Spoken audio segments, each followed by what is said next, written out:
உங்களுக்கு பொங்கல் பிடிக்கும்னா இந்த மல்லி பொங்கல் இன்னும் ரொம்பவே பிடிக்கும். ஒரு அரை கட்டு ஃப்ரெஷ்ஷான கொத்தமல்லி எடுத்துக்கோங்க, கொஞ்சமாக கருவேப்பிலை, 2 பச்சை மிளகா, ஒரு சின்ன துண்டு இஞ்சி, கொஞ்சமாக தண்ணி ஊற்றி ஒரு பேஸ்ட்டாக அரைச்சி வச்சுக்கிங்க. 1½ கப்பு பச்சரிசி, 3/4 கப்பு பாசிப்பருப்பு லேசாக ஒரு நிமிஷம் குக்கரில் வறுத்து விட்டுட்டு நல்லா வாஷ் பண்ணி வச்சுட்டு, அதே குக்கரில் 2-3 டீஸ்பூன் எண்ணெய் ஊற்றிக்கிங்க. 1 டீஸ்பூன் மிளகு, 1 டீஸ்பூன் சீரகம் லேசாக வறுத்து விட்டுப்போம்.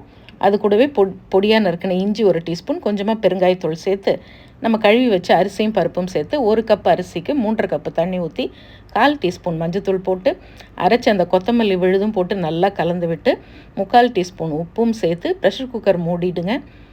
3 விசில் விட்டு இறக்குனிங்கன்னா நல்ல பதமாக பொங்கல் சூப்பராக ரெடியாக இருக்கும்.